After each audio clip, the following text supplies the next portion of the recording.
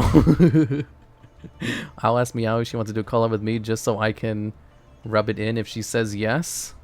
Meowie would never say yes to you, super sexy shark. Ask Asmongold. Ask Moist Critical. I should. I do have contacts with both of them. They're both probably wouldn't be interested in a Yu-Gi-Oh tournament, though. What? They both watch my content. Critical sent me a raid once. Ask Team Samurai.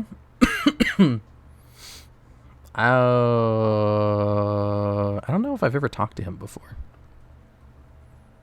I'm sure I can get a hold of him if I tried. I just never have reached out to him before. Ask Flucy. Ask Triff.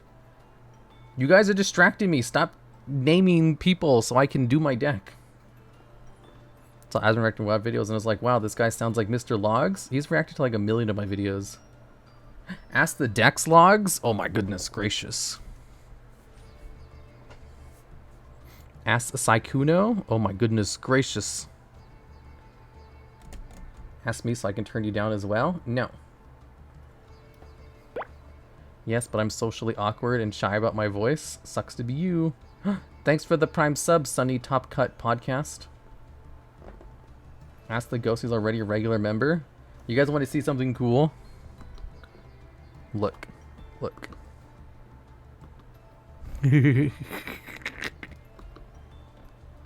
Let's go back. It's literally free, guys. It is. Oh my gosh, she's still here. Points on nothing, you idiot. I thought she was gone.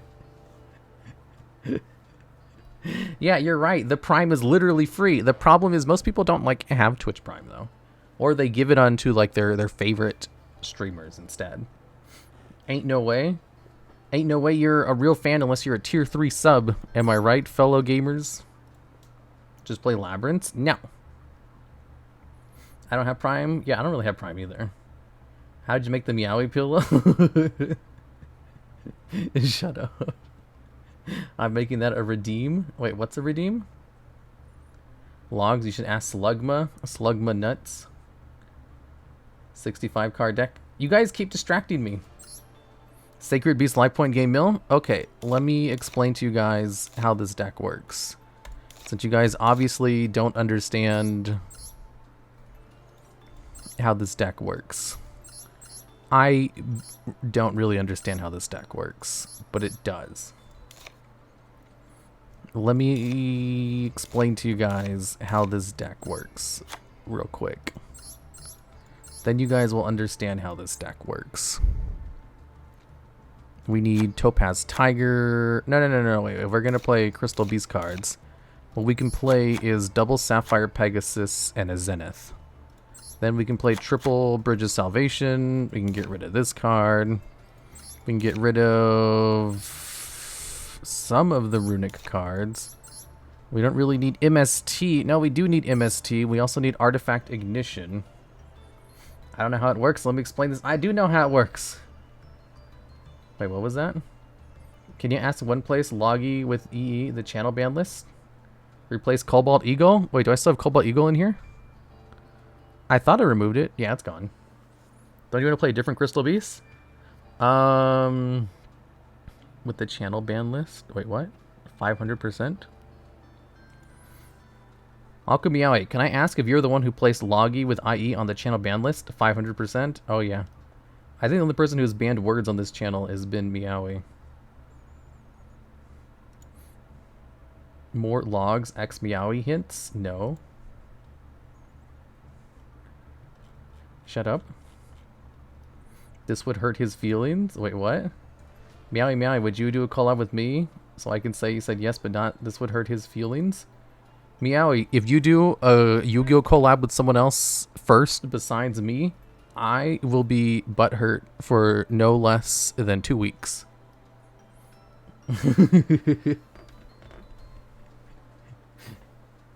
You have 420 viewers? Nice. If you like pizza, I do like pizza. You gonna watch the cat get a free continuous spell? I know, that's what I'm trying to do. I want to get the continuous spell so I can go into Metaltron XI. The true Draco combatant. I also want to play a Floodgate. Why did Loggy get banned? Because... Shut up. Okay, and then we have Foolish Burial Goods, and then we have the Revived Sky God, and then we have Slifer, the Sky God Dragon, and then we have Rainbow Druids of Salvation, then we have Mystical Space Typhoon. Okay, we have ways to destroy face-down cards in order to activate the effect of Soul Binding Gate. I think this deck can do it. I just have to lower the amount of cards I have in my deck by a little bit. I can actually go full lurk. Be good, chat. I actually gotta lurk finally. What do you mean gotta lurk finally? You've been lurking this whole time. Meowie VO the dual logs to confuse the normies. Oh my god, excellent idea. Dude, I asked Meowie today. I was like... Oh wait, no, I shouldn't say that. Never mind. Loggies? Oh my god, you found a way around the filter. No leaks? Leaks for what? It's not oversharing. Cut 1 sliver and add 2 grass. I don't want to play grass though. Wait, there's Runic. I want to remove the life point stuff. I need Z1 in the grave so that I can actually use the effect of Soulbinding Gate. I need these cards. I also need Crystal Beast Sapphire Pegasus. If you or a loved one is 5/6 or under, you might be entitled to OOF. What's OOF? Your favorite Lotar character? The Duel Legolas. Life point game without a life point? No. I can still gain life points with this deck. You guys just don't understand. You guys don't have brains as big as mine. I should probably play at least 1 copy of Cauldron of the Old Man. So I can gain life points every turn. Wasn't there going to be a Meowie Logs podcast? I asked Meowie if she would do that, and she told me, and I quote, no. So, I guess not. I still like the Runic Gauntlet. I like Artifact Ignition. If I play Twin Twisters, I could destroy 2 cards. He's lying. I thought you were gone. Go away.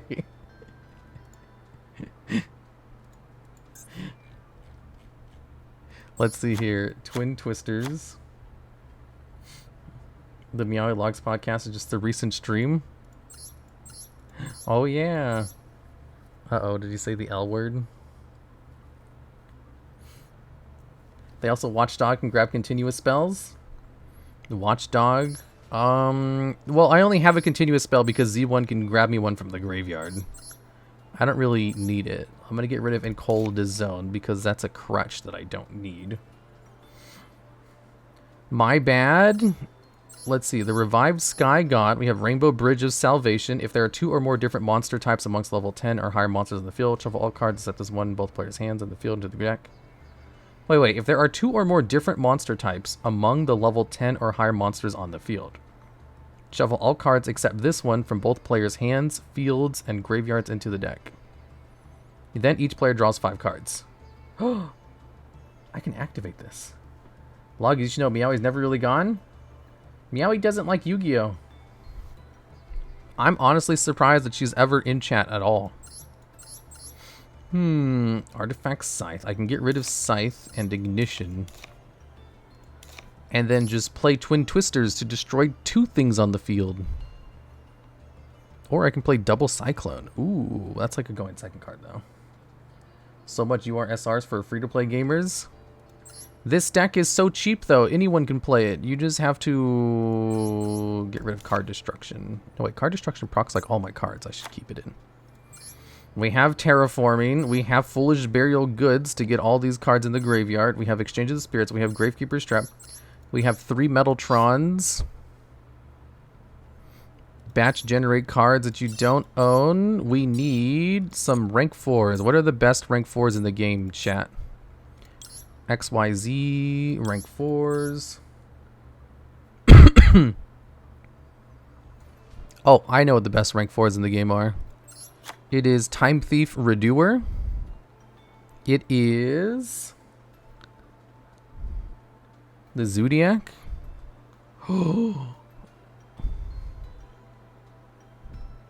I forgot the Zodiacs existed. You're right. If I go second, I can do the Zodiac shit. Abyss Dweller. Hmm.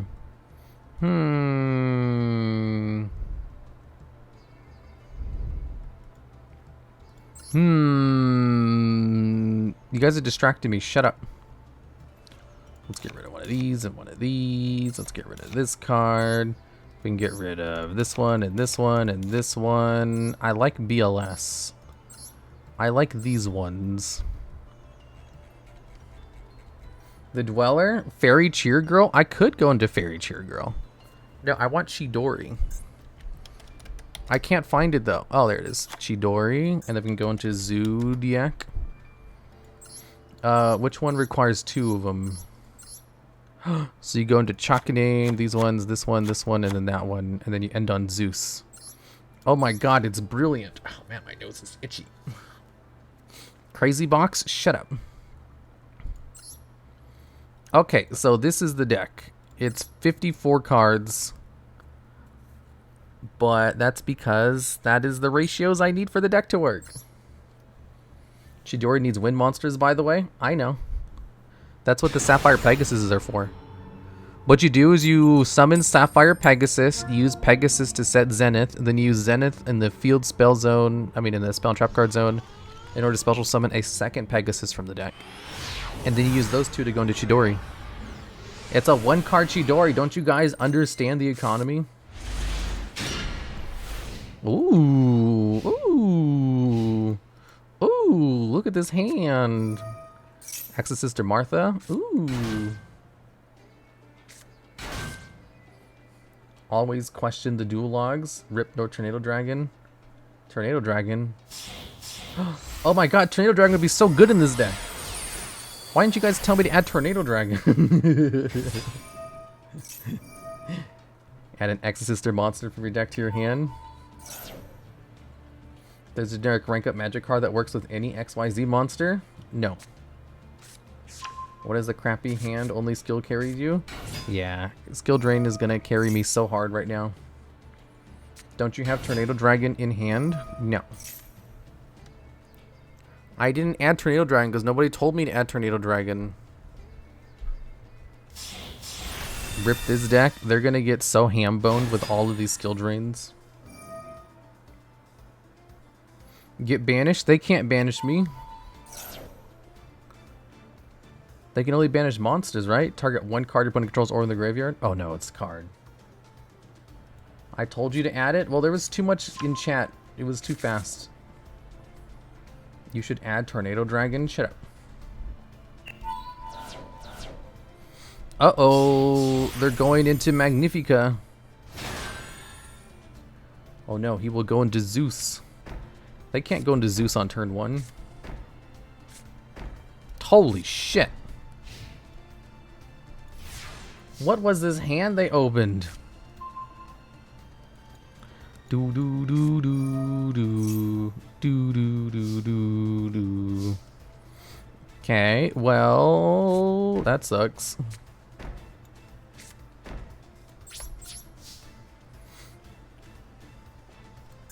Macrocosmos. I do have tons of back row removal in this deck, though. But I kind of still need my graveyard anyway. He'd skill your skill drain. Battle of the Floodgates.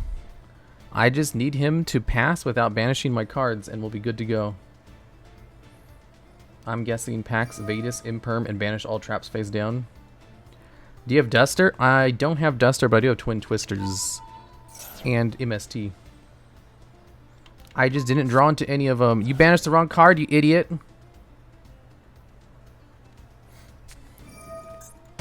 Target 1 card your opponent controls. Oh my god. Are all of them just straight up banish anything?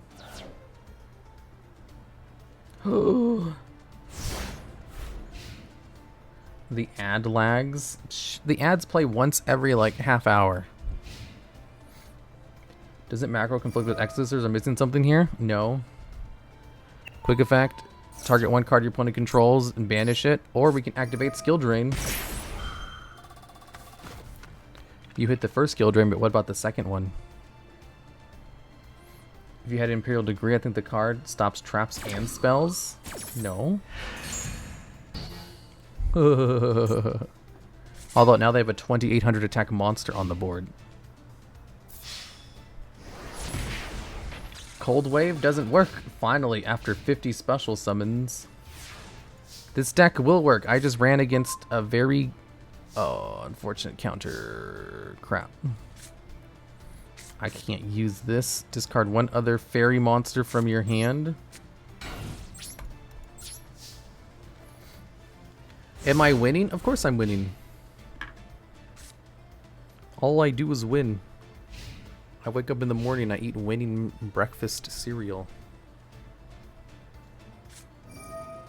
Exorcister Vadis.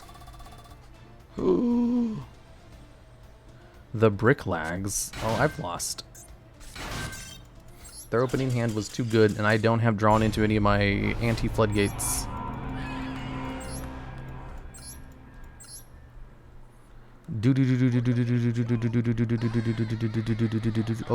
Okay. I know what to do. Get rid of one of these. Get rid of the floodgates. Get rid of one of these. Go down to 49 cards. Oh, also get rid of Trickstar Reincarnation. Tornado Dragon? Oh, fuck. Why didn't you guys remind me about Tornado Dragon? Tornado Dragon. Do I still have the runic cards? I do still have the runic cards. Level... Wait, this is only level 10? Level 9? Are there any higher level... Damn it, they need to be level 10. What is another way to get an easy level 10 monster in here? By level rank link. I know Divine Serpent Ge is an easy way to get level 12 on the field. Nibiru, Tragodia. No. I have a question. Mr. DuelLogs, can Ishizu work with Gravekeepers? Funnily enough, no. Lord of the Heavenly Prison? Oh my god, you're right. Lord of the Heavenly Prison. That's an easy level 10. Anything else? Nibiru? Okay. I think this is good enough. Guardian Slime or Metal Reflect Slime? Ooh. Eldritch. Oh my god, you're right. Eldritch. How do you spell Eldritch? Eldritch. And then we can also play one copy of the card which special summons it from the deck. Oh, my head hurts. It's Eldlixir the Scarlet Sanjuin. Astral Karibo? What I'm trying to do is get level 10s on the field for Rainbow Bridge of Salvation specific Holly. Add a Golden Land card. Any Infernos? Wait, what? Sanguine? I need to get rid of 2 more cards. I'm going to get rid of Nibiru. And I'm going to get rid of...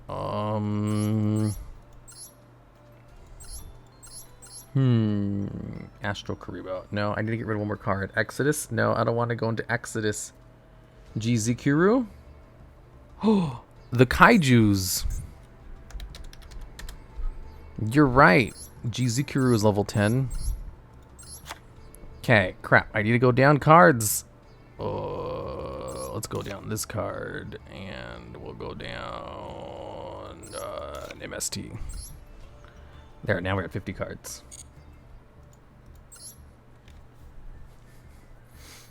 One Mudora? No, I need Mudora. Mudora is my best card in the deck.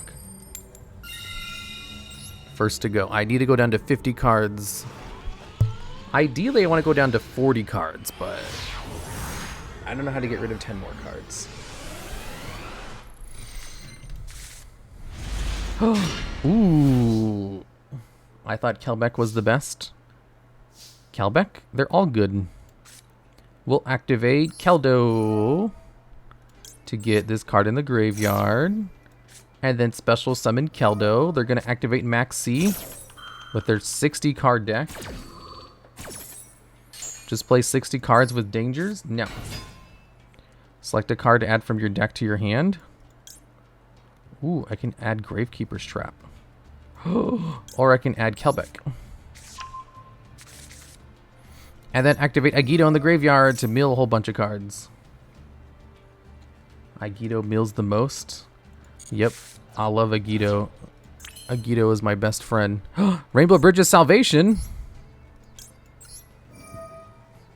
Okay, we can use this to search out a field spell card and one of my Crystal Beast, Soul Binding Gate. Okay, and I don't have any spell traps to destroy, so I can't use Soul Binding Gate. Even though I could use Medora to start resetting stuff. 60 card Sky Striker. What? I think Tragodia is pronounced like tragedy, just with an extra A. Tragedia? No, it's Tragodia. I like Tragodia better. Okay, and then we'll just pass, because I don't want to give him any cards. I keep confusing Keldo with Keldeo, Curse being Yu-Gi-Oh fan and a Pokemon fan. Wait, is Keldeo a Pokemon? I can mill so many cards if I just keep resetting Keldeo over and over. Oh, they're trying to use their graveyard effects. He purposefully mispronounces Chimera? No, I don't. Let's get one of the Agitos back. Oh wait, I need the other Sapphire Pegasus back too. Keldeo. Now they don't get Metal Foes Fusion. Foolish Burial Goods. And a Sky Striker Mobilize. Linkage. Ooh, 60 card Sky Striker. Yeah, that's kind of weird. Sending that one to the graveyard. It's not going to resolve the way you want it to. Oh, yeah, I guess it is. They're going to send what to the grave? Ooh, they're sending Metal Foes Fusion to the graveyard. Activate Kelbeck? Yeah, let's activate Kelbeck. Send this card back to the hand. They're scared of getting FTK'd? Wait, what's the FTK? With Harpy Ladies, it's 3 for free 1. Maybe he plays a Shizu Sky Striker? He quit.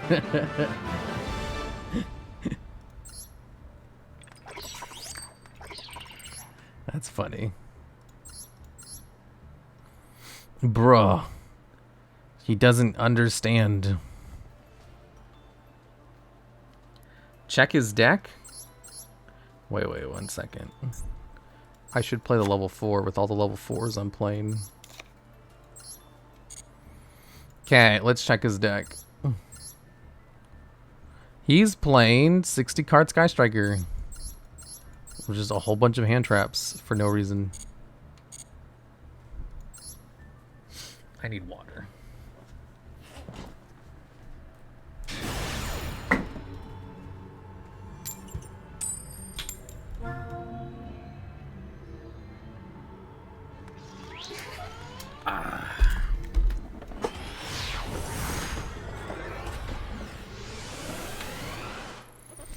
Okay, what do we have? Oh my god, guys. This hand is amazing. Pot of Extravagance. Banish 6, draw 2. 33 cards left in their deck. What did they banish? I have no idea. Oh crap, it's Medulchus. What is your favorite character in the anime? It is Akiza, of course.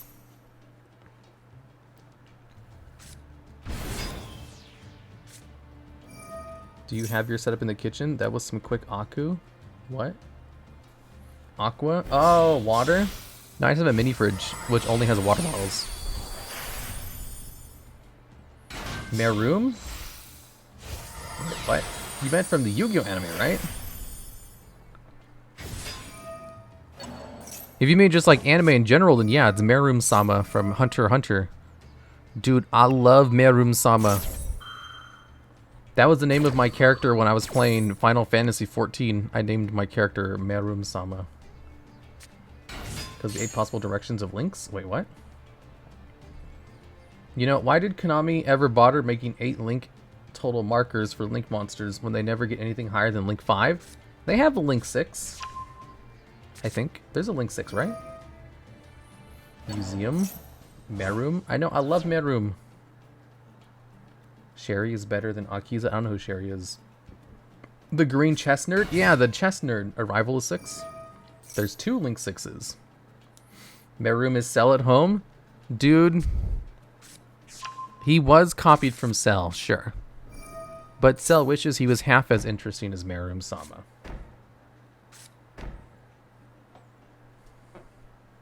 They're saving the Link 8 for some type of Exodia.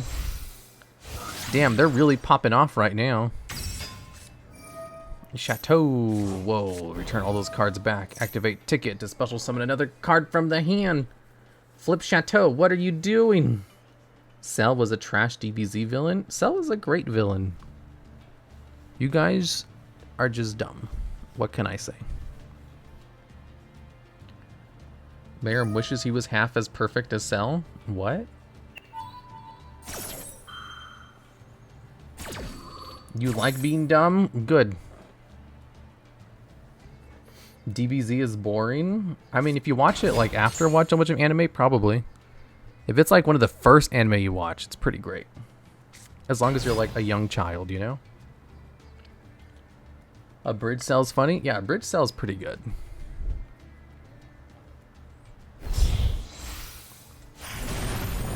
Tiramisu? Wait, why are they going to Tiramisu?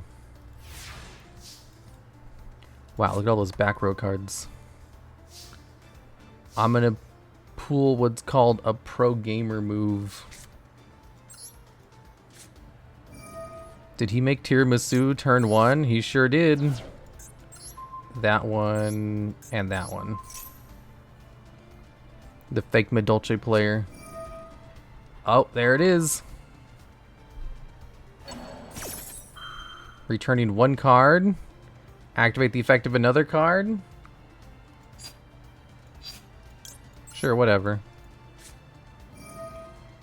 Let's destroy it anyway. And then I can use Rainbow Bridge from the graveyard to search out a whole bunch of cards. Oh, it's just a called by. They negated it. Okay, Rainbow Bridge to give me 2 more cards in hand. Crystal Beast, Sapphire Pegasus, Soulbinding Gate. Not discarding Kelbeck? Not yet.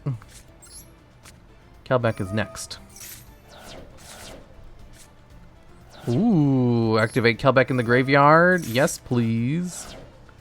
Activate Agito in the graveyard. Yes, please. Wow, I did all that and didn't mill my 1 card. I have the shufflers, right? I have a Monster Reborn. Damn it, I don't want this fucking card in my hand. Milling intensifies. Wow, look at all these cards I have in the grave. My opponent has a bunch of cards in the graveyard too. Special summon Sapphire Pegasus. Can I set it from my hand? Wait, do they have another negate? I can send it from my hand. Oh, nice. Cool. Then we can use Mudora to set the other one back into my deck. Let's see here. I need Crystal Sapphire Pegasus back into the deck. And then I also need Kelbeck and Agito back too. There we go. Medolce does not have a great turn 1 board. They do not.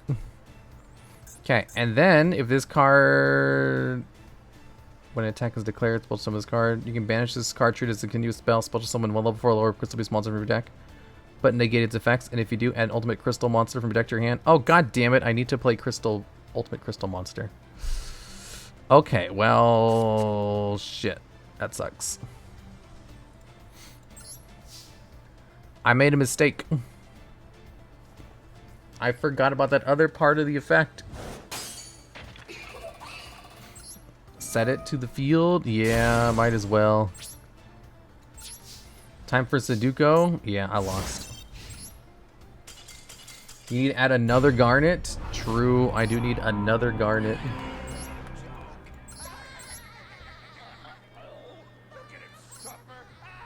Then add one ultimate crystal monster from your deck to your hand.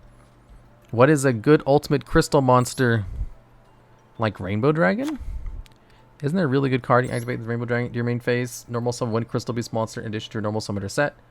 You can effect once per turn. During the main phase, you can destroy a Crystal Beast card you control. Add a Crystal Beast spell trap from your deck to your hand. No, that's not it.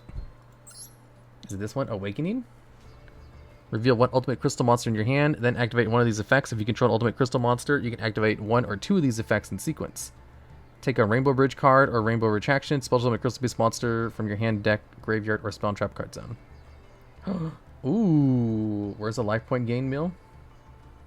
Life point gain mill, it's in your butt. I still am doing the life point gain mills. You guys just don't get it. I'm gonna get rid of Lord of the Heavenly Prison. I don't need that.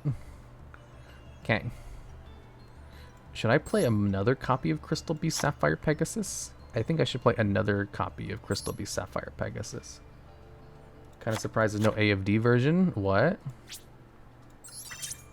This deck hurts my eyes. Look away.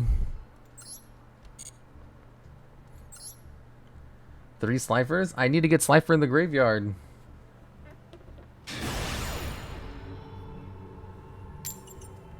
Why are all the Runics except Enna? Wait, what? This deck looks like a hot mess? No, it'll work. You guys just need to trust me. I know what I'm doing.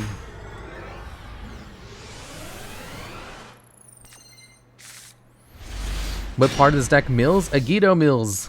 And so does Kelbeck. This hand is perfect. Gravekeeper's Trap. Then add one Exchange of Spirit or one card that mentions it from your deck to your hand. We send this card to the grave. Special summon Mudora. Activate this card. Then I can activate Gravekeeper's Trap to add another card from my deck to the hand. And look at all these cards I can have in the graveyard. Effect Veil. That ain't gonna do anything.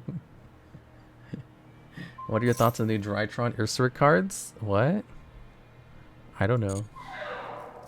There's new Drytron Ursarik cards? Are Drytrons and Ursariks related? Let's see, if I get Rainbow Bridge in the graveyard, this is full combo. Because now I can add Kelbeck to my hand. Then I can activate Rainbow Bridge of Salvation. Guys, this is full combo. Crystal Beast Sapphire Pegasus, Soulbinding Gate. Look, I'm doing it. I'm doing it. I'm comboing. Activate Crystal Beast Sapphire Pegasus. Set a Zenith. Activate Zenith. Okay, then we get another Crystal Beast Sapphire Pegasus on the field. Then we add this one to the hand. Activate Crystal Beast Sapphire Pegasus. I think this one's negated, right? Yeah.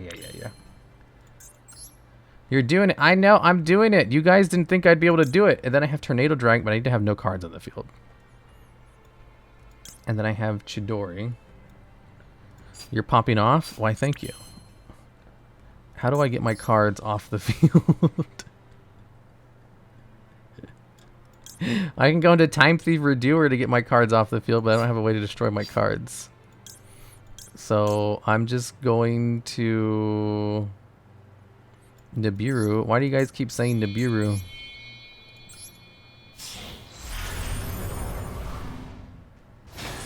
Okay, and then we'll just set this card right here. Do I have something in the graveyard? Oh, it's just one of the shufflers. Ooh. End turn. What about MST? I I hate how you need to have no cards, too. Ash Blossom. Do you have an Ash Blossom? No, it's polymerization. Nightmare Unicorn can spin itself, right? It can. I didn't even think of that. Standby phase? Is it standby phase? Activate the effect of a card. Activate the effect of Time Thief Redoer. Oh, I got a trap. I got Draco Utopia Aura. Excuse me. How to get rid of your monsters for gate? I guess I can just go into Unicorn. I didn't even think of that. Oh my god, I can go into Nightmare Phoenix, destroy one of my face down. No, it only destroys your opponent's cards. Witch of the Black Forest. Okay, now I can activate Gravekeeper's Trap. Send Slifer the Sky Dragon to the graveyard.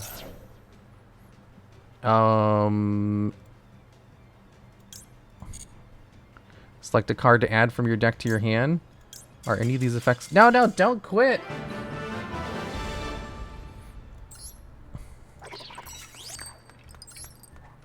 I finally was doing it.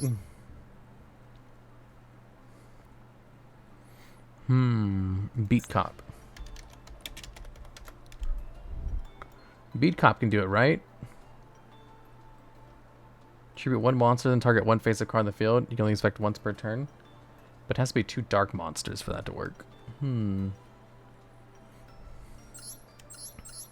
I guess Unicorn's the only way to do that. You can use Trident to destroy your own cards. Trident only destroys face-up cards, and I need to destroy face-down cards.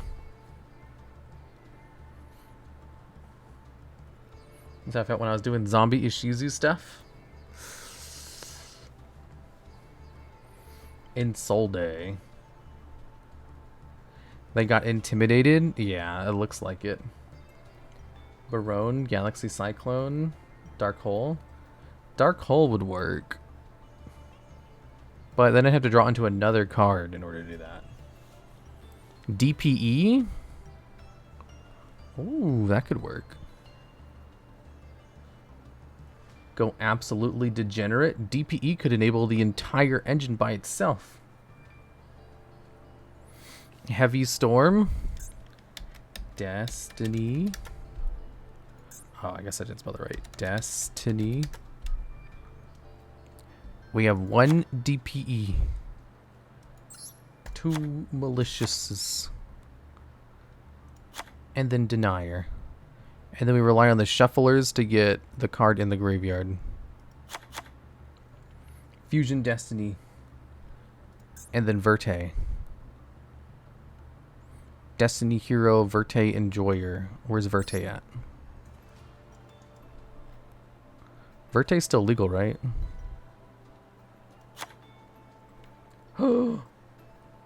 Verte is goated. Every day we stray further from God's light. Hell yeah.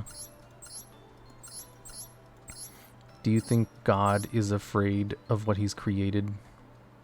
We'll get rid of Axe's Kotaker and Goddess.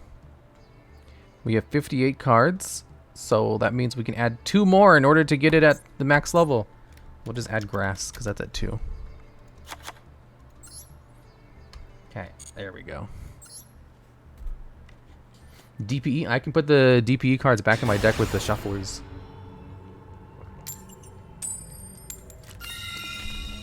God is afraid of whatever this deck is, right? Will we activate Soulbinding Gate this time around? Of course we're going to activate Soulbinding Gate this time around. Fun fact, Verte means green. Green, like Bitch Boy Meruem. Oh my goodness gracious, you're so correct. Ooh, full combo. We activate Cauldron of the Old Man. We use this in order to gain 500 life points. Then we normal summon Sapphire Pegasus. We set Zenith from the deck. Then use Zenith's effect in order to special summon a Crystal Beast Sapphire Pegasus to the field. Then we add Rainbow Dragon to hand. Activate its effect? No, because it's negated. Then we use them both to go into Verte.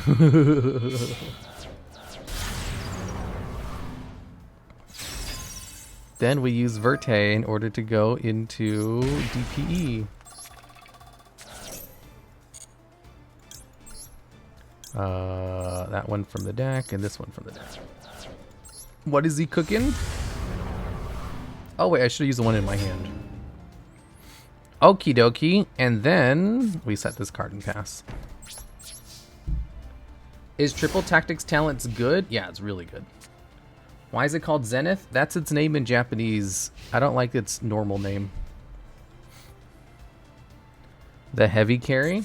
Oh no, his back. Look at him. His back is arched from carrying so hard. Thank you. Thank you for mealing my hand. You absolute buffoon. Why is Cauldron his deck? Because it's a life point gain meal deck, of course. Let's destroy this card and that one. Activate DPE in the graveyard? Yes. It's a gamble deck. Don't quit. Oh my god, you absolute crybaby. The deck is finally working. This guy's name was Gambler Ishizu. Win and you'll gain a rank. All it took was 1 DP. Literally just 1 DP and he quit. DPE is back carrying a bad... This isn't a bad deck though. There seem to be a lot of quitters today. Exactly. Then went on a losing streak. Hit D4.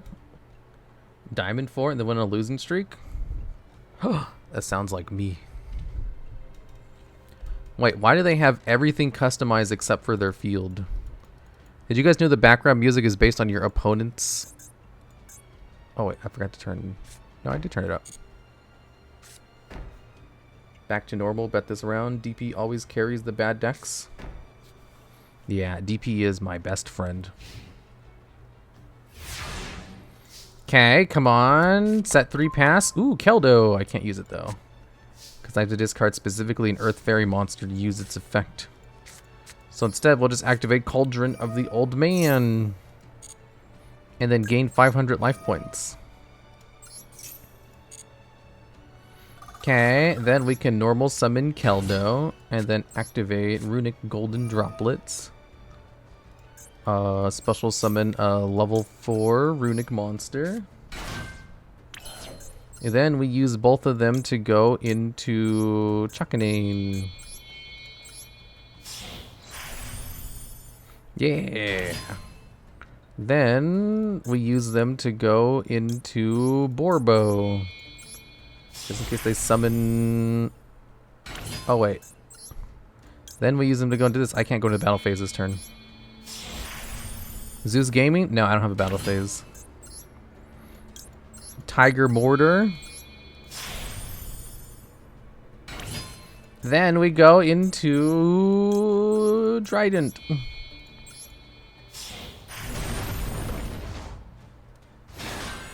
Okay, and then we set 2 and pass.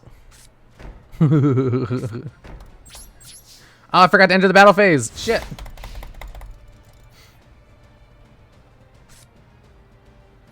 Mugi angry. Latios, you watch Mugi? DPE is DuelLogs' boss monster. It makes him feel more cool and mysterious. Shut up. Dark Magic Circle? Hell yeah. Let's activate Zodiac Dridant. We'll get rid of Keldo, so I have a Shuffler. Get rid of this. Then we'll activate Gravekeeper's Trap. Use the effect now? Yes. Send this card to the graveyard. I randomly got gifted a sub to her? Oh, okay. And then we'll add Kelbeck to the hand.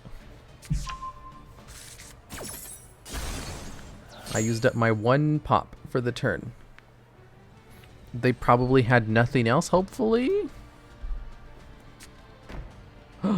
Oh my god, they literally had nothing else. Swift Gaia? If this card is your only card in your hand, you can normal summon this card without tributing. Flips 4 floodgates. Well, they're all in the grave now. Get scooping, mate. I ain't gonna scoop versus this.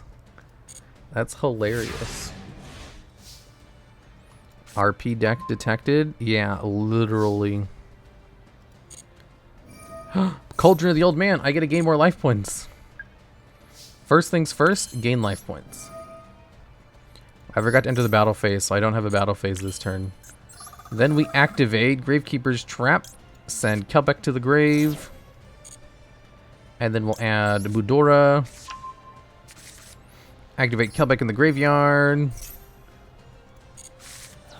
To meal a whole bunch of cards. Set a card. Ooh, I got Exchange of Spirit.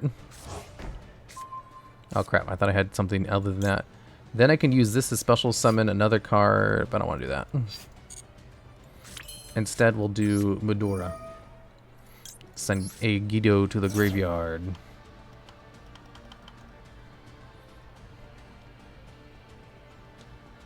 Saw a thing about the Gaia structure deck in game. Is this it? Is this the Gaia structure deck? No, it's not in the game yet. I don't think it comes out until tomorrow. Then we set this card, activate Yugioh. Hopefully we mill another Exchange of the Spirit.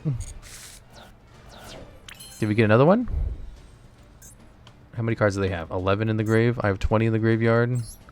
I have a lot of shufflers and nothing else. Did I get... I got all those cards, not a single Slifer, huh? Well... that sucks. The 17th? Wait, it's the 17th? I thought it was tomorrow. Dark Magician. Oh, I forgot to enter the battle phase again. Why don't you guys ever tell me to enter the battle phase? This is your fault, not mine. I am not responsible for my own actions. It is tomorrow. It is tomorrow. That's what I said. We did? No, you didn't. Literally, I told you. No, you didn't. If you guys had told me, I would have not skipped the battle phase like that. You guys are literally gaslighting, girl boss, gatekeeping me right now. Okay, what do they activate? Wait, do they use Call the Haunted? Oh my god, I should use Call the Haunted. Considering all the cards I have in my graveyard. Dude, if I had Slifer in the graveyard, I could draw 6 cards right now. Hey, TheDuelLogs, you forgot to enter the battle phase? Shut up. Whoa. Wait, I could have used one of my shufflers to prevent that. Fuck. Why didn't you guys tell me to use one of my shufflers to prevent that?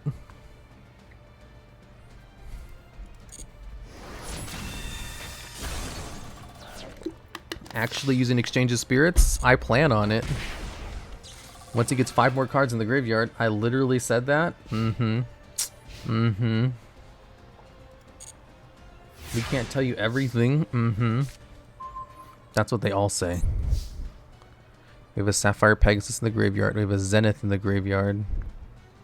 But we have the ultimate crystal monster in the deck, so it's all good. Okay, we'll activate Cauldron of the Old Man to gain some more life points.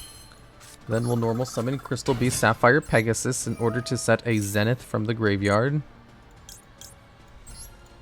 Zenith. Then we'll activate Zenith. Special summon Crystal Beast Sapphire Pegasus from the deck. Then add Rainbow Dragon to my hand. Then we can use Rainbow Dragon to discard for Gravekeeper's Trap to add a Yugioh. Okay. Then, oh, I can go into Predaplant Verte Anaconda. Or we can go into Chidori. Chidori is such a going second card. Don't forget the battle phase. Shut up. I would never forget again. When Chidori is summoned, it returns one, and then I can return another one. Battle phase skip reminder. I'm not looking at chat. I'll never look at chat. You can't make me. Enter the battle phase and the main phase. See, I finally did it. Their top card is my how do you spell Timaeus? There it is. It's Timaeus. Oh my god, the synergies with Chidori and Gravekeeper's Trap. This is amazing. Your opponent has drawn a card. Activate the effect of a card. No. Main phase 1. I can send Yugioh to the graveyard and hopefully get Slifer and then draw a whole bunch of cards. Activate the effect of Gravekeeper's Trap. Send Yugioh to the graveyard. And then add Kelbeck to the hand. Amazing synergy. I know, right? It's like Chidori was made for Gravekeeper's Trap. That was entirely by accident. That's 16 cards in the grave. I can use Exchange of the Spirit now. Just swap graveyards. End phase? Don't end your turn. Let me exchange the spirit real quick.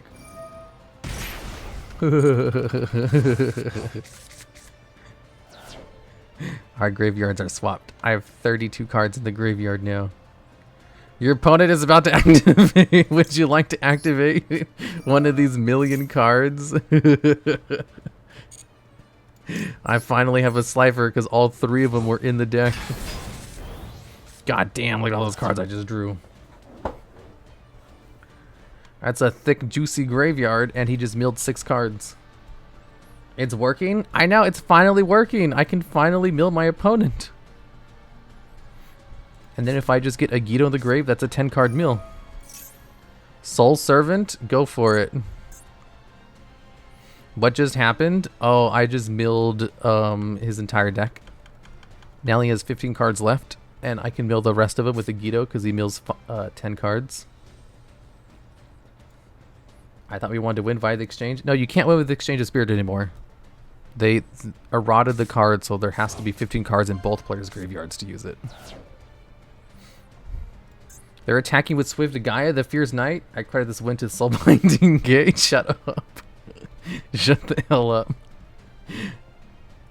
We'll activate the Revived Sky God to banish the card and then add Monster Reborn to the top of my deck and then draw it for an extra life points. Thanks to Slifer the Sky Dragon. You made Logs win? Shut the hell up. I will never laugh again. Did they just activate Magician's Salvation? It doesn't matter. I'm going to win. Don't you understand? Ashura, you've already lost. Ooh, I know it's going to be at the top of their deck because of Illusion of Chaos. You can pull off Gate now. I can pull off Gate because Slifer is going to go away. Guys, I did it. I'm a genius. Do I have a Z1 in the grave? I do have a Z1 in the grave. I'm going to activate Gate and mill them in the same turn. And all I took was a Dark Magician player playing a role-playing deck in order to do it. I just hope they don't quit before I do it. Hey look, I'm role-playing too. I have a Slifer. Except my Slifer card's better. Let's go, Shiri. Oh, Timaeus, the United Dragon. Okay. I can send that back with Kelbeck. Go ahead and special summon Timaeus from your hand. I dare you. Oh, wait. Oh, wait. If they do that, I need my cards to not be on the field, though. Has activated. Would you like to activate the effect of a card? No. I'll leave it alone. Slifer lowers his attack. Oh, that Magician Rod is going to get destroyed. Don't you understand how this works? Bullying children, quite literally. Hey, I didn't return his card to his hand at the very least. I thought you need to gain life points in order to mill with this deck. I do like having life points, that's true. Slifer destroys the card.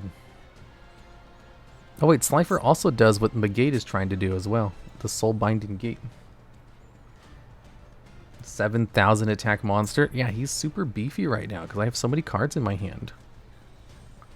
And I can get even more cards when I activate Rainbow Bridge of Salvation. Okay, it goes back to the graveyard. Draw a card. I have another Kelbeck. Okay. Activate a card in the graveyard. No. I'm going to gain some more life points, though. Main phase 1. We activate Cauldron of the Old Man to gain life points. Then we'll set Monster Reborn and then activate MST on my own Monster Reborn. So that I can activate Soulbinding Gate, finally! I did it. I won. How many... How long did that take? Select a card to add from your deck to your hand. And then it's going to destroy it. Activate... Yugioh? Yes. I would like to mill 10 cards from my opponent's deck. Send cards. Your opponent.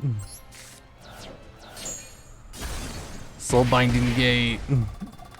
You've received damage. Activate the effect of a card. No, I'm good. I did it! Technically... Wait, they can't draw. Why is it making me do this? It doesn't matter. Technically, I activated Soulbinding Gate and won with a mill. It's, you know, the title can literally be Soulbinding Gate, life point gain, because I gained life points too. I gained a lot of life points and won with the mill. Literally won by deck out. Wow. Call the live twins GG. Hi YouTube in 4 months. Shut up. Okay. I'm gonna use the restroom real quick, and when I come back, we'll do card of the week, and then the tier list, and then I'll learn Ian heroes for the rest of the stream. I'll be back. It won't be that long though. Hi. Have you ever tried DMing someone, but they just won't message you back? Why? Why won't they do that? You type the message, hi. Don't they know that it's their job to talk back to you? It's their job to come up with conversation topics. If you do this, let's think of ways that you can stop and be a better online conversationalist. So, hi. Hello. Have you ever messaged these before to someone? Or in someone's Discord server? If so, here's why this is a bad thing to do. You see, when you talk to someone in real life, if you're talking to someone on voice chat, saying hi is a perfectly fine thing to do. The reason it's fine in those situations is because you know the person's there and that they can respond to you immediately. However, in an online setting, in text, there is no guarantee that they're there and willing to talk to you in the first place. If someone messaged me hi, I don't think, wow, a great conversation is about to happen. I just think, oh boy, what do they want? So instead, you could just message what you want. Hi, what's up? Any idea when you'll be done with that project? Hey, what's up? I'm bored. Do you want to play Overwatch with me? Instead of just saying hi, add on what you actually want from the person. Do you just want to talk because you're bored? Tell them. People appreciate the honesty. It gives you more character rather than just saying hi. Hey, what's up? So I was sitting over here procrastinating for my job, and I was just thinking, wouldn't it be awesome if you read the script for me, Meow? I shouldn't say that. So this allows the other person to respond at your leisure if you tell them exactly why you're messaging them. If you just say hi, then they're kind of held hostage. They're like, oh boy, I don't know what they want. It could be anything. It could be boring. It could just be them like, I'm busy. Like, I don't have time to engage in the conversation. And sometimes the other person doesn't have a conversation. If you say hi and you respond back, what's up? They'll be like, oh, nothing much. Oh God, I cannot think of anything worse than that. You're like, oh, So you're bored and you want me to come with the conversation? Wow. Original. Hey man, what's up? Also, any idea when this thing's due? Hi there. Hope you're well. I'm after the lost deck. When you've got a second. Hey, if you're not busy, could you update me on the progress on your script? These are much better ways to start conversations online. Or in, like, public Discord servers. Hey guys. Let's go to the beach. And we will look at our card of the day, which is Injection Fairy Lily. Hi. Dude. You know what I sent? I did what I did this morning. Here, let me take a screenshot of my DM with Meowie.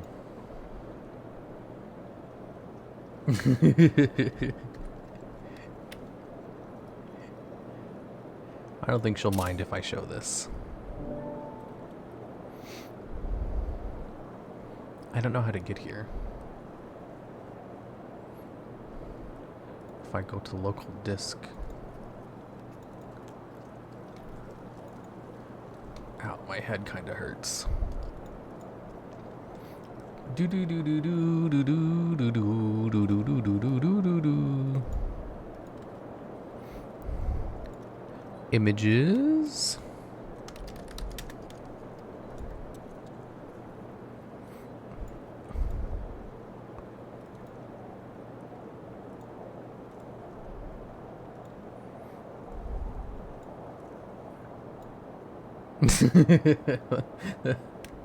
That was a message I sent her this morning.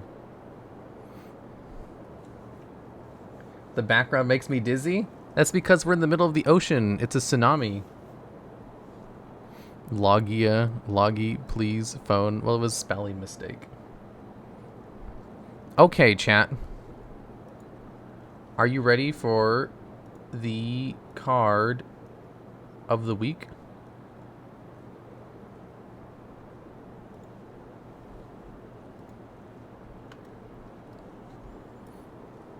Tsunami? What is it? Injection Fairy Lily. Is that Akumiawi? I wish. Guys, Yugipedia is down. What am I supposed to do?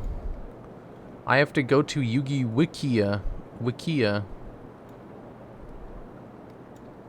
Here, let me make this bigger on my end. Can you guys hear the waves? I hope you can. Heavy storm? It is down? Yeah, whatever. Okay, anyways. Hello, guys. Welcome to today's episode of Card of the Week. Gosh, I hope nobody spams any sound redeems while I'm doing this. So today we have Injection Fairy Lily. She's a monster where you can pay 2,000 life points to increase her attack by 3,000 during damage calculation only. Which allowed her to beat over pretty much anything. With 400 attack points, that means if Injection Fairy Lily attacked into the Blue Eyes White Dragon, she would have 400 more attack points than the Blue Eyes White Dragon. Which was like the capstone of monsters back in the day. Yeah, amazing. Have you guys ever seen something so amazingly broken? It was so good that the card was actually limited for a while on the ban list. It actually saw competitive play. Also, the effect was not once per turn. But because of how the rulings work, you could only use it once during the battle phase if you attacked. So it's not like you could attack into something and then pay its cost like 3 times in order to gain 9,000 attack. However, if you were attacked, you could pay the battle for everyone that it was attacked into. Or if you had a way to attack multiple times, you could use it multiple times. It couldn't beat over Master of Oz? That's true. So, Injection Fairy Lily was an amazing card in early Yu-Gi-Oh! However, nowadays, the card is not part of an archetype, nor does it special summon itself, and it only has battle-related effects. Which means it's almost useless. There is a battle-related card that does see play, called the Eater of Millions. However, the reason that card sees play is because it can special summon itself from the hand. The ability to special summon yourself from the hand is kind of necessary for these kinds of effects nowadays. Because you just can't waste your normal summon on it, you know? Can someone rescue her with Air Bellon to make a Naturia beast? Shut up. She looks like Meowie's model. I don't know about that. And it banishes cards face down. That's true, but I mean, honestly, destroying something by battle is very valuable even in normal Yu-Gi-Oh! If this card just had a condition to special summon itself, it would probably see some play. Let's be honest here. So, let's take a look at its card tips on Yugi Wikia, since Yugipedia is down. This card can be searched by single purchase, Dogu, Temple of the Kings, Transmodify, Broken Blocker, Serpentine Princess, Vampire Dragon, Magician's Circle, Sphere of Chaos, Dragunity Corsicia, Sangan, Witch of the Black Forest, Giant Rat. There's a lot of these. I'm not going to go through all of them. Awesome. Amazing. Injection Fairy Lily is one of the few cards in the game to activate specifically during damage calculation, meaning that aside from cards that negate the activation of effects, there is little that can be done to stop her from activating the effect if her attack is successful. That's true. If you activate Infinite Impermanence on this card, you have to do it before she goes to the damage step. But you can just do it at attack declaration and it will still basically work the same way. How to make the card playable? If there was a way to special summon to the field, what's that? It's a spell card. Did I stutter? No, you can't use something else to special summon it to the field. It has to be on the card itself. Because if you're going to waste a card to special summon something else to the field, there's better cards to bring out. Additionally, that means if Lily's attack is negated or otherwise interrupted, you do not pay the cost for the effect. Oh my god, that's true. An Earth Spellcaster card that's actually a fairy? It was so close to being a Shizu support. But it's not. Let's see. Oh my god. You can equip this card with Telekinetic Charging Cell while DNA Surgery is active so that the card has a 3,400 attack without having to pay life points.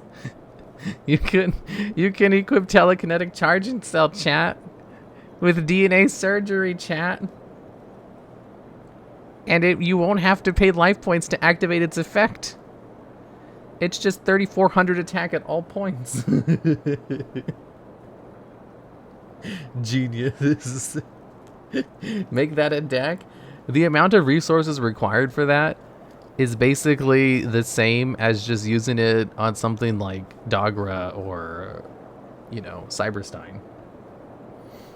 You know, cards that can actually win you the game with that effect.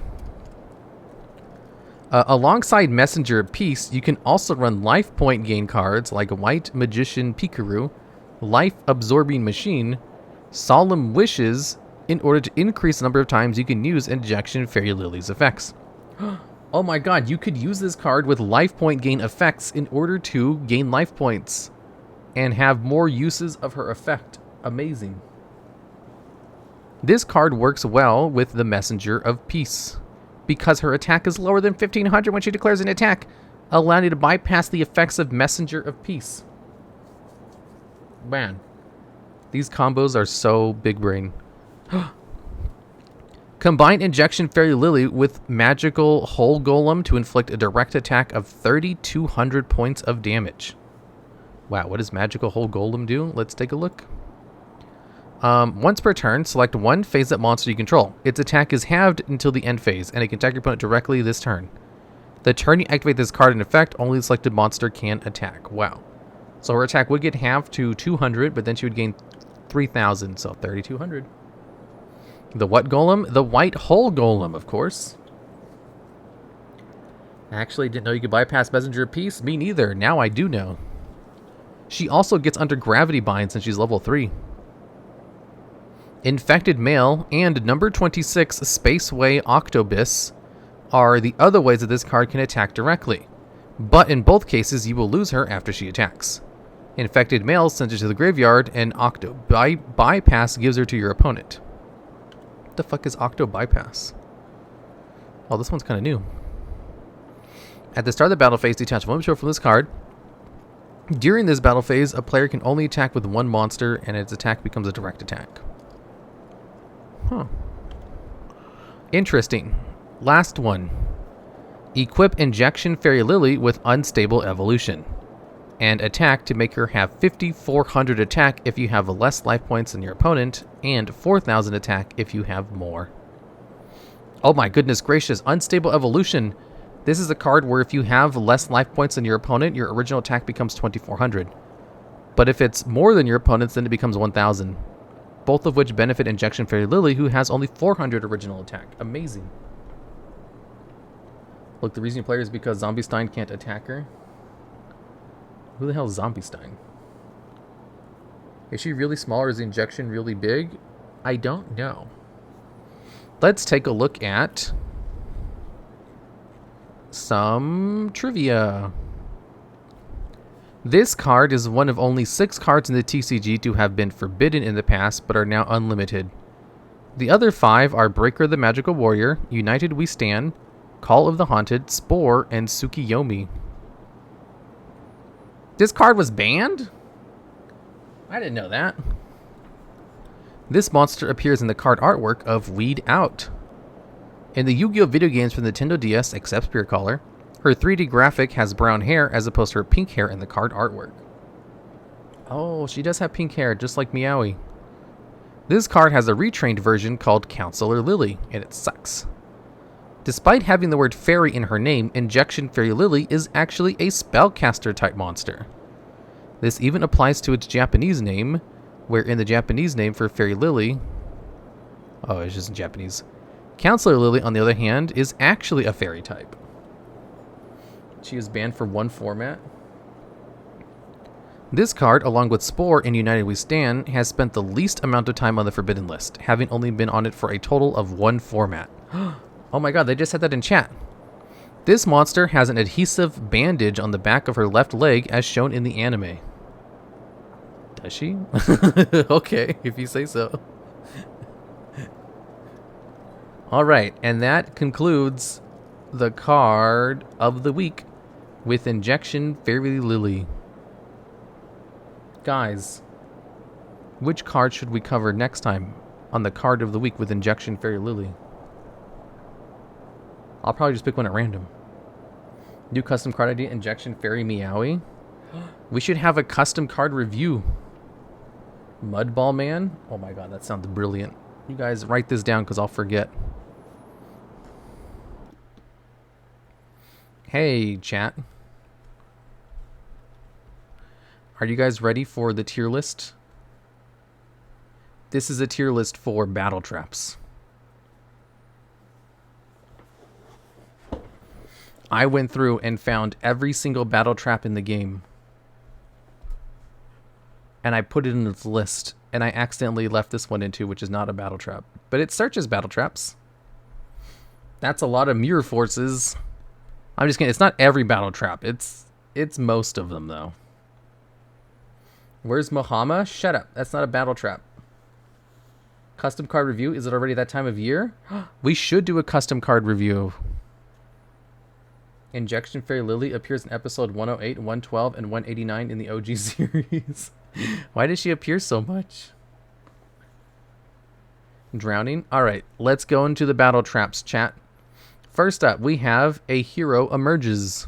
Oh wait, I gotta make this a little bit bigger for me. So that I can actually see the cards a little bit better. Okay. So a hero emerges. If your opponent declares an attack, you can special summon a random monster from your hand. That's pretty bad. Although it's not as bad as some of the really bad cards. We have Amazon Archers. If your opponent declares an attack, you can decrease the attack of all of your opponent's monsters by 500 times the amount of Amazon monsters you control. I believe that's the effect. It's not very good. This one, I actually don't know what this card's effect is. Let's see, what is this one? The big ol' Sky Galleon. Target one amazement monster you control or one face-up monster your opponent controls. Equip this card to it.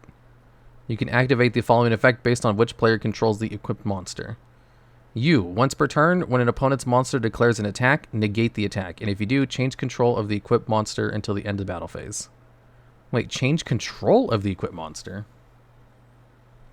When your opponent's monster declares an attack, negate the attack, and if you do, change control of the monster to your opponent. Your opponent, when the equipped monster activates its effects, return it to the hand. What? So basically, you equip this on your monster, you negate an attack, you give it to your opponent.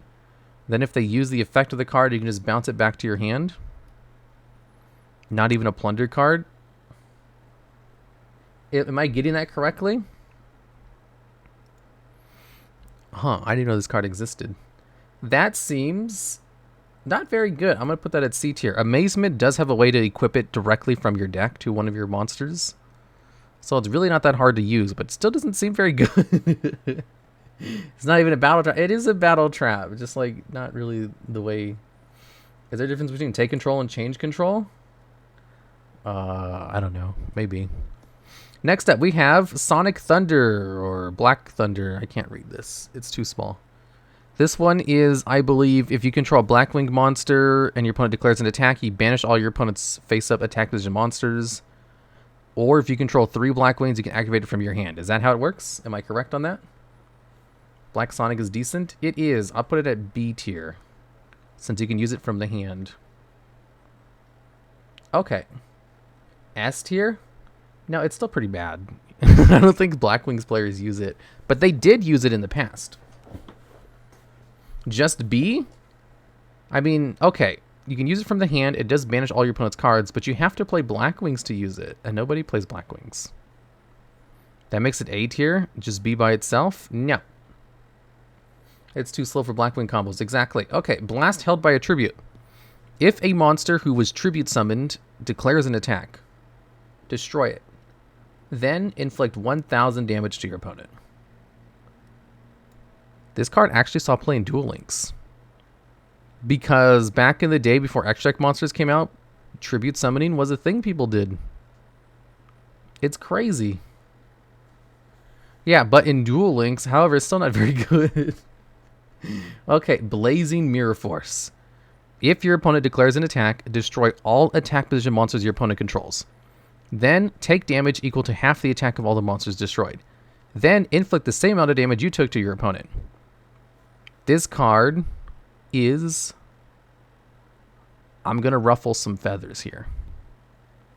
I think I'm going to make some enemies. This is an S tier battle trap. And I think it might be the only one. Let me explain.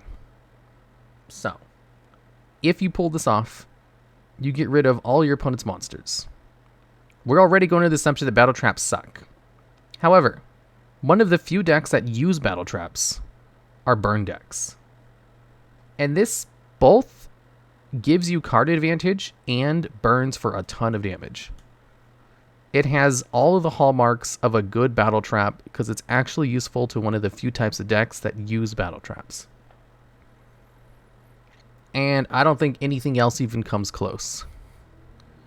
Next up, we have this card. I don't know what this one is. I gotta look at it. Only you play burn decks? I love burn decks. Okay, next up we have Boot Up Order Gear Force. When either player's monster declares an attack and all monsters you control are face-up machine monsters, min 1, destroy attack position monsters your opponent controls up to the number of machine monsters you control. Whoa. So, if you declare an attack with a machine monster, you can destroy your opponent's cards. It's kind of like Jelly Cannon. I was going to say this one's bad, but since you can declare an attack in order to proc it, that makes it like 10 times better. At the very least, it's B tier. Because you can proc it yourself. Which is so much better than relying on your opponent to attack. Yeah, it's like a Jelly Cannon for trains. Should we just go to Jelly Cannon next? Jelly Cannon. If a monster declares an attack, either yours or your opponent's, you can return one monster on the field back to the deck. Jelly Cannon is A tier. It's one of the best battle traps in the game. But it's still a battle trap. And it's only a 1-for-1, obviously. It's not that great. But it's better than the other battle traps, you know? Okay, next up we have another card, which I'm probably going to have to blow up because I don't know what this one does off the top of my head. Butterfly Yolk. When an opponent's monster declares an attack, target the attack monster, change the target defense position, and if you do, equip this card to that monster. Once per turn, during either player's main phase or battle phase, you can change the equipped monster's battle position. Okay. So basically the monster is never going to be able to attack ever again, because you can constantly change its defense position so it can't attack. But that's all it does. It's like a full lockdown on a monster from being able to attack. So it's kind of like a worse Fiendish Chain. And it's only your opponent's monsters, right? If you could use this on your monster, that'd be actually a lot better. Because being able to constantly change your monster's battle position, not half bad. Only your opponent's, that's just like a worst Fiendish Chain. Might as well use Quaking Mirror Force. Yeah, exactly. Good thing there's an entire archetype of monsters that can be in defense position. Yeah, against super heavy samurais though, yeah, it does nothing. Honestly, a lot of these battle traps only work against attack position monsters anyway. I'm going to put this in D tier. Next up, we have another card which I don't have memorized, so I got to blow it up. Call of the Earthbound. When an opponent's monster declares an attack, you can choose the target of the attack.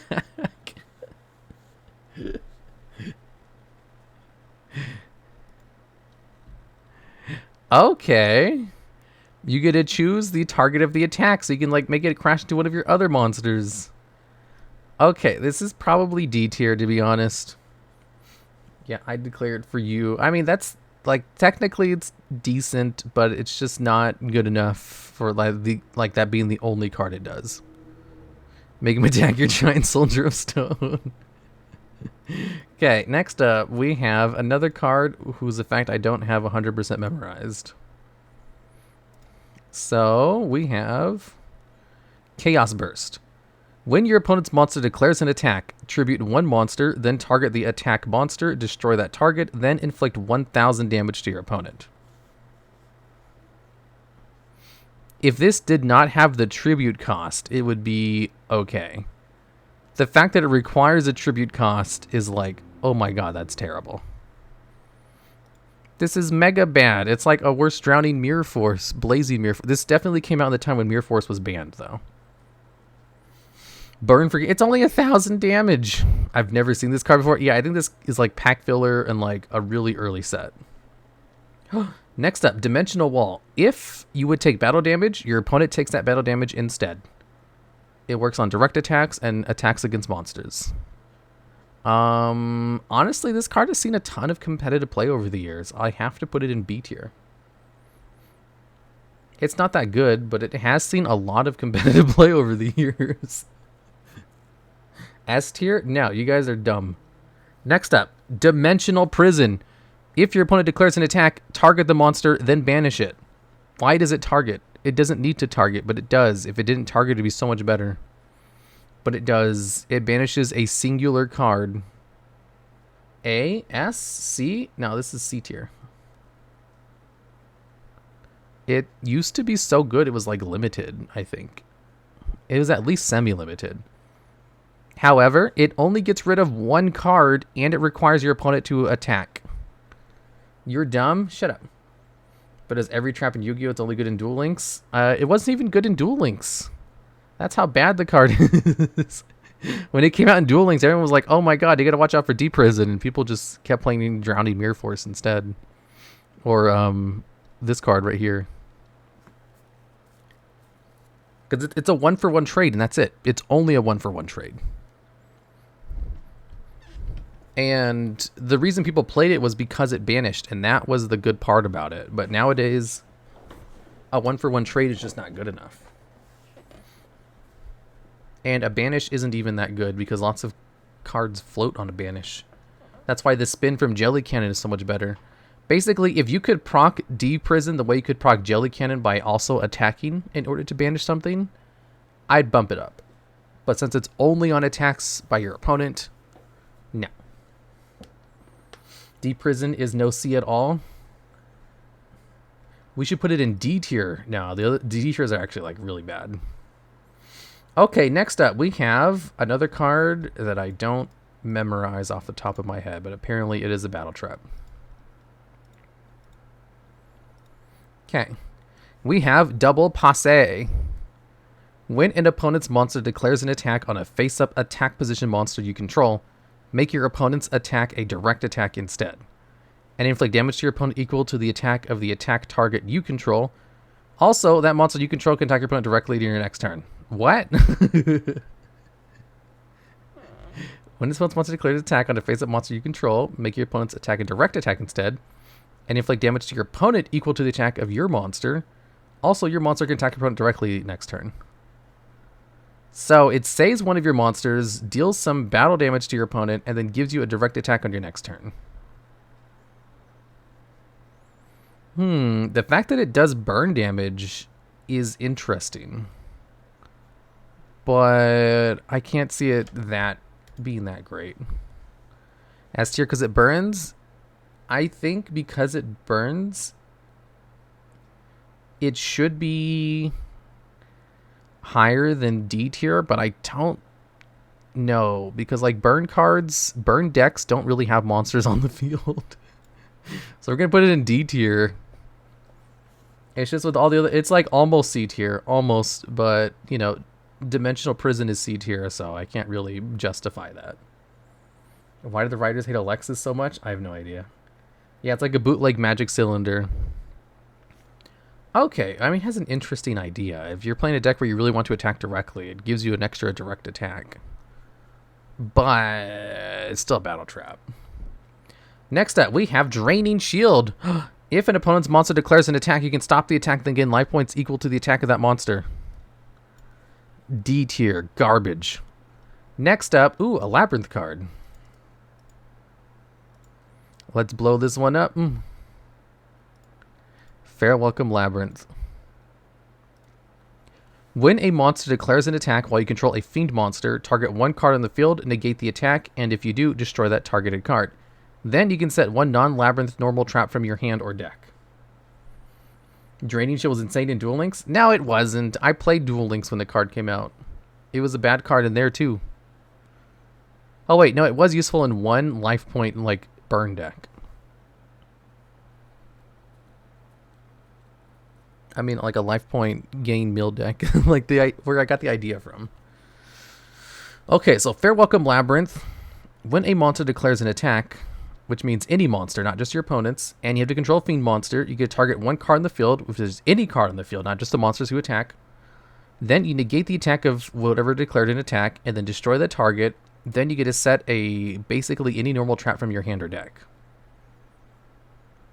So it's a battle trap that replaces itself, which already is super good. You can activate it by declaring an attack instead of just waiting, which is also, you know, valuable.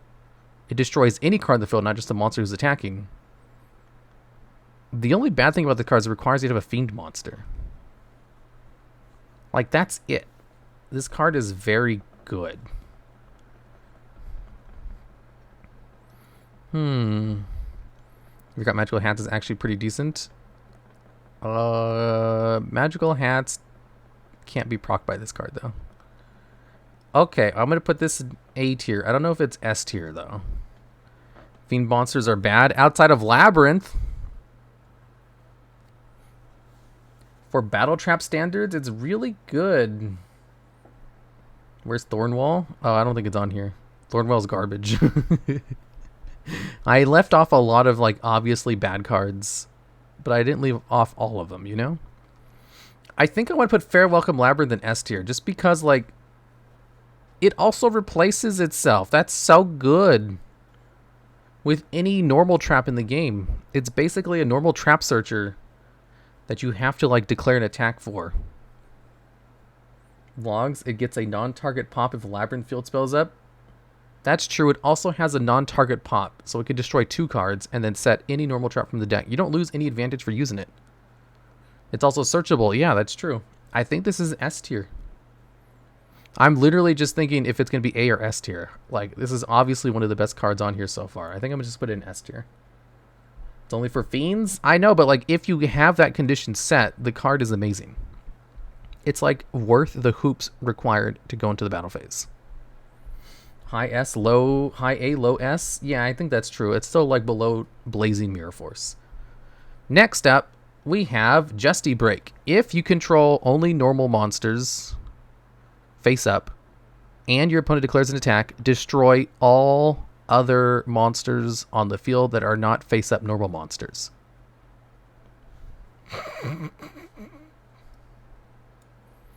As someone who plays lots of normal monster decks, it's just a worse Mirror Force. Yeah. This was printed back in the day when Mirror Force was banned, and they created a whole bunch of archetype-specific Mirror Forces. Next up... Oh, and Labyrinth is okay, but at the same time, why would you set it with Archfiend instead of any of the good Mirror Forces?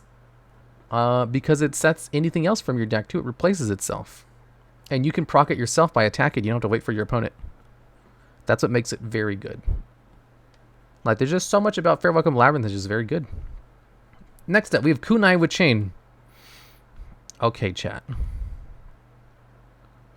This card was a Duel Link staple. It has the effect where if a monster declares an attack, you can choose to activate it in order to change the battle position of that monster. And also you can equip it to one of your monsters to give it 500 attack points. So you can change the battle position of a monster to stop an attack and also just give it to one of your monsters for a 500 attack boost. Like, that's amazing. D tier, we have to put this in C tier. It deserves nothing better than C. It has to be above all of these other plebeian cards. A D of Duel Links? No. The Red Eyes Kunai with Chain is better? That's true. Activatable in the damage. Is this one of the few cards that can change the battle position of a card during the damage step? What does EN stand for? I don't know. But that's just what the new hero cards are called. Ow, fuck, my head hurts. Make a new top tier for Kunai with Chain? No. Next up, we have Magic Cylinder. If a monster declares an attack, negate it, and then inflict damage to your opponent equal to that card's attack. We'll put it in C tier next to Kunai with Chain. Next up, we have Magical Arm Shield. If a monster declares an attack, you can change the target to one of your opponent's monsters. That's not very good. Next up, we have Spellbinding Circle. Oh my god. This one, if a spellcaster monster declares an attack, both players can special summon a spellcaster monster with 2,000 or less attack from their deck. You can use this to get Injection Fairy Lily out. Dude, this special summons a monster from the deck. That's actually really good. I'm going to put it in B tier. It special summons any spellcaster monster with less than 2,000 attack from your deck. That is so many cards. You can bring out Jiaojin with this. How's it going down? It's going great. Like, it's literally a battle trap that lets you special summon any card from a type from your deck. That's so good. It applies with your own spellcasters. It also lets your opponent do it too, though. Yeah, Spellbinding Circle plus last turn. Exactly. Next up, Malevolent Catastrophe. If your opponent declares an attack, destroy all spell traps on the field. This is the reason people set their cards in the main phase too. It's too easy to play around. D tier. Next up, we have... You want to go into B tier? You guys want to argue this? Why should this not be in D tier? You can just play around it. Isn't that just Mirror Force but with Heavy Storm? Yeah. It's like a Heavy Storm with a Mirror Force restriction to it. Like, the effect is good, but unnecessary. Because it's a battle trap that requires your opponent's monster to declare an attack, and then it gets to destroy spell traps, which they can just avoid by setting them in the main phase 2. But it did change the way people played. I guess we'll give it C tier just because it literally changed how people play the game. Next up, we have Memory of an Adversary. If a monster declares an attack, you can banish the card, take damage equal to its attack, then in 2 turns it comes back on your side of the field. Literally steals a monster. C tier, that's pretty good. It's a +1. Almost B tier. Almost B tier. I kind of want to put this in B tier, but the other B tier cards are way better. Yeah, C. Like it's an actual +1 card advantage. If you stole the card immediately, I think it would probably be B tier. But you do have to wait a turn. Yeah, 2 turns the duel's basically over. But at the same time, it still removes the card anyway. So you're still gaining, a 1-for-1. If the damage is 4k. Oh yeah, and it doesn't target too, so it's better than D Prison. Mirror Force for A tier. Next up, Mirror Force. We'll put it in A tier. It's really good. It's still good. If your opponent declares an attack, destroy all their cards. If you manage to pull this off, it is going to put you ahead. Mirror Force is an obligatory S tier. Now, it's half of a blaze. Yeah, it's literally half of what Blazing Mirror Force does. It's not good enough. Next one, we have Pinpoint Guard. If declare attack, then special summon tuner monster from your graveyard, level 4 or lower, and it cannot be destroyed by battle or card effects this turn. If it was from the deck, this would be amazing. But it's only from the graveyard, so D tier. I used Pinpoint Guard back in the day. Yeah, so did I. Next up, we have Punch in the Box. You go neutral with it. Yeah. Punch in a Box. I don't have this one memorized. Let's bring it up. When your opponent's monster declares an attack, while they control 2 or more monsters, target the attacking monster. Negate that attack, and if you do, send 1 other monster they control to the graveyard. Then the targeted monster loses attack equal to the original attack and defense of the sent monster in the graveyard. Okay, so basically your opponent has 2 cards, 1 declares an attack. You stop the attack, then send their other card to the graveyard. Then the card on the field that remains loses attack equal to whatever is higher with the attack or defense. And the important thing is that it sends the card to the graveyard and doesn't destroy it or banish it or anything, so it gets bypassed a lot of restrictions. And also, I don't think it targets either. Yeah, it doesn't target. It's non-targeting removal. That doesn't destroy. So it's better than Mirror Force. It doesn't target. And it affects 2 cards instead of 1. The other one is just going to have lower attack, but it still negates an attack. It even outs Avermax. It does out Avermax. We'll put it in C tier. It's still a battle trap. Next up, we have Quaking Mirror Force. Your opponent declares an attack. Flip down all of your opponent's monsters into face down defense position, and also they cannot change their battle positions ever, except by card effects. So it permanently locks them face down on the field, which is pretty good. This card used to see a lot of play before Link Monsters came out, and then it stopped. And then once people stopped using Link Monsters, they still didn't really use it just because the speed of the game changed and battle traps weren't good anymore. Quaking, it was one of the better ones. I still think it is one of the better ones, but I don't think it's anything higher than A tier. It's still A tier. It's still very good. But I don't think it's S tier, Until Link's Ghost Trick support. Shut up. Radiant Mirror Force. If your opponent declares an attack and they have 3 or more attack position monsters, destroy all your opponent's monsters. This was made back in the day when Mirror Force was banned. D tier. Garbage. 3 monsters? Impossible. Nobody summons 3 monsters. Next up, Sakuretsu Armor. If 1 monster declares an attack, destroy that attack target and target it. It doesn't not target. D tier. This card used to be a staple back when Mirror Force was banned. Okay. Next up, we have Scrap Iron Scarecrow. If monster declares attack, negate attack. This card does not go to the graveyard and instead sets itself back face down. I remember when this card first came out, me and my friends in high school played it and they thought it meant unlimited attacks. Until someone figured out that, you know, just because a card resets itself doesn't mean you can use it again, because there's still the can't activate cards the same turn it's set.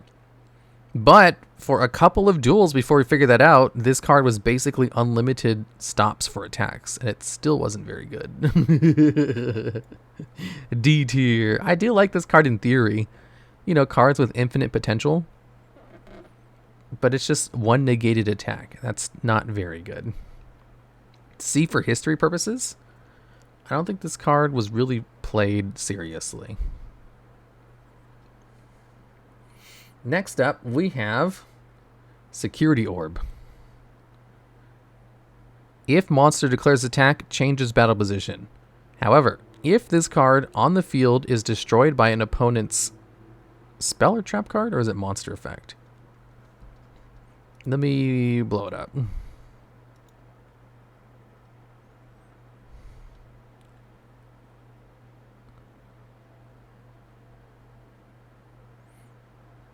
Hina's making more monkey noises than San Diego Zoo on Semi at Night. Wait, why is she making monkey noises? Okay. If this set card is destroyed by an opponent's spell or trap effect and sent to the graveyard, target one monster in the field and destroy it. Okay, so it's only spells or traps. So, Security Orb is kind of neat, actually. It actually saw some play back in the day because it had a useful effect, you know, to stop one attack. Well, technically useful. But the more useful thing was that it was a battle trap that kind of got around some of the more battle trap like focused triggers. Downsides, I mean, where like the main reason you don't play battle traps is because they're so vulnerable in the back row that if they're destroyed, then you can't use them. And like you can only use them when a battle is actually declared. So if this card was popped by an MST, you would be able to destroy one of your opponent's monsters. So you would actually go plus in that exchange, because your opponent would lose 2 cards while you only lost 1. That was its main benefit. And then if it actually got to use its main effect, you would be able to stop 1 attack. The problem is that all it does is stop 1 attack. That's not a very good effect. It has a great floating effect,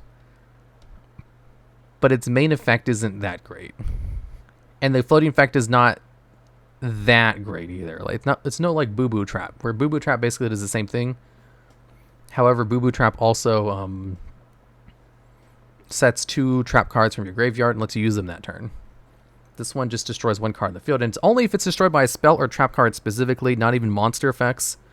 And nowadays, most people pop back row with monster effects, so you wouldn't even be able to use it to stop, like, I don't know, Nightmare Phoenix. The Gem Knight Battle Trap wins me a game in the previous tryout duels. Wait, did Gem Knight have that too? Negate attack? Negate attack's not on here because it sucks. I'm going to put this card in D tier, unfortunately.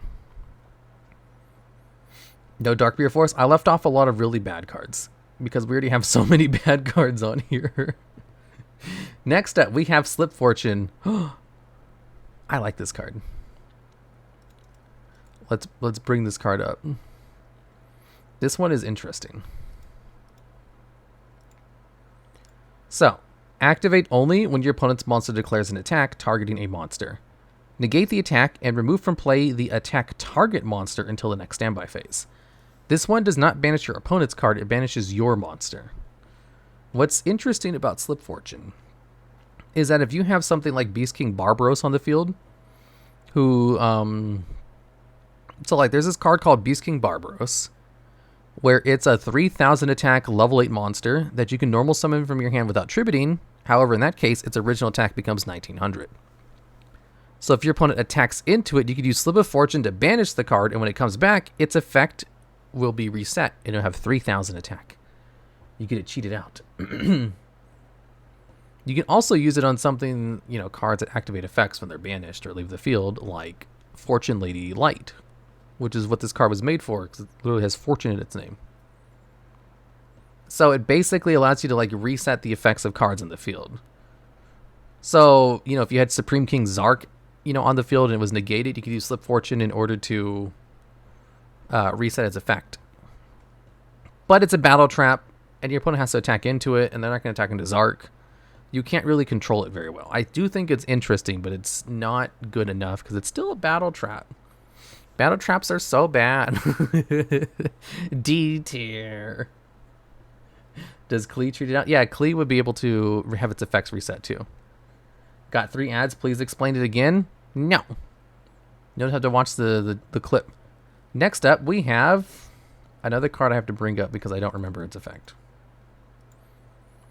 Just use Interdimensional Mana Transporter, but this one also stops an attack, though. You get value. Okay. We have Sonic Stun. When an opponent's monster declares an attack, negate the attack, then special summon 1 TG monster or 1 level 4 or lower tuner monster from your hand or deck. So, negates an attack and then special summons a tuner from your deck.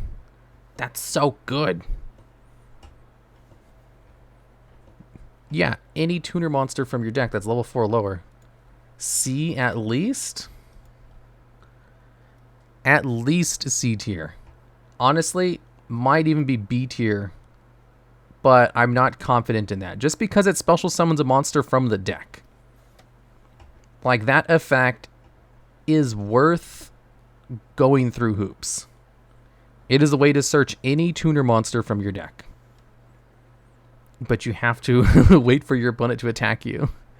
You can't proc it like Spellbinding Circle. So maybe I guess it's only D tier. We'll put it in C tier, I mean. B tier? Yeah, I don't know if it's as good as the other one. Hulk, but better because it's level 4 or lower. Trust me, it's better. Yeah, it's the Battle Trap version of Hulk. It's janky Hulk, but it's not as good as Hulk. Next up, we have Storming Mirror Force. If monster declares an attack, return all of your opponent's attack position monsters back to the hand. Is this A or S tier? I think this is S tier.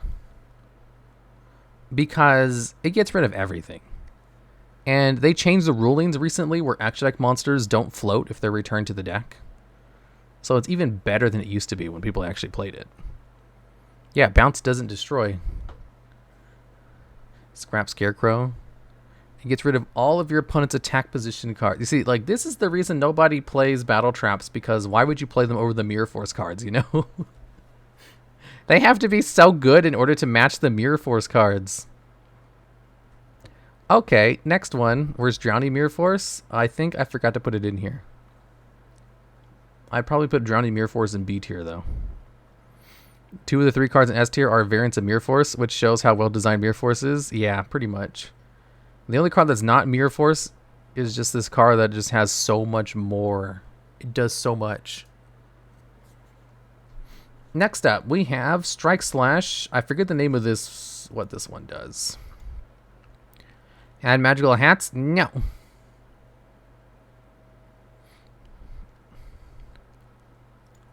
Strike Slash.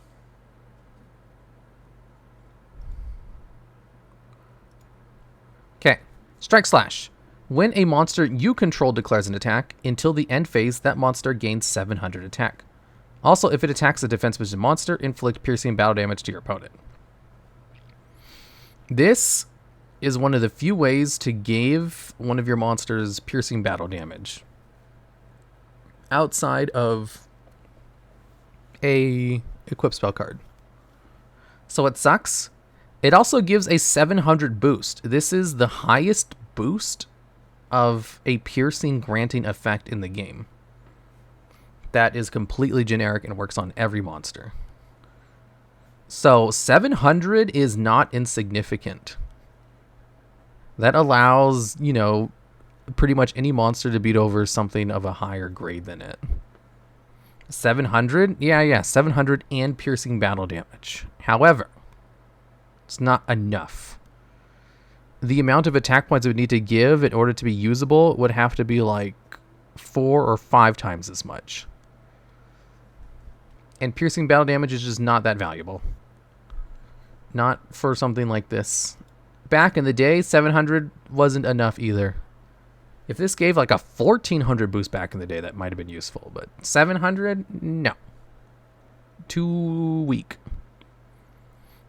So we'll put this one. I like Strike Slash. I even played it a couple times in some of my gimmick decks, but it was never very good.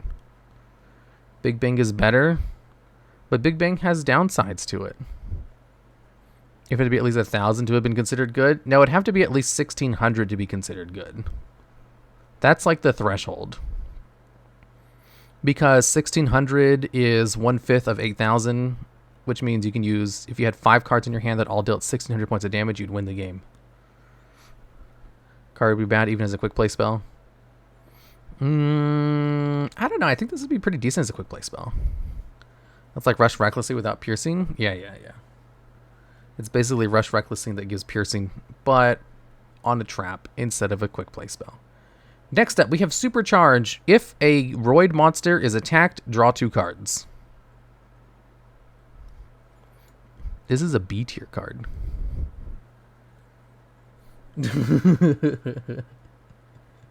Amazing.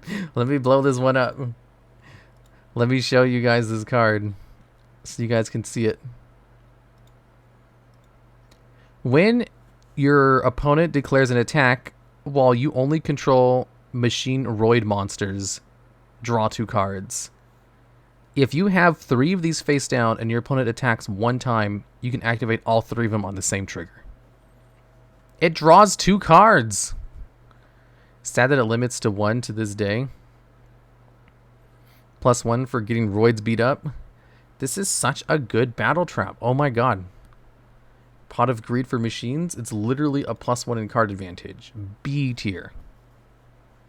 Pot of Greed at home. Yeah, exactly. This is why Roids are so broken.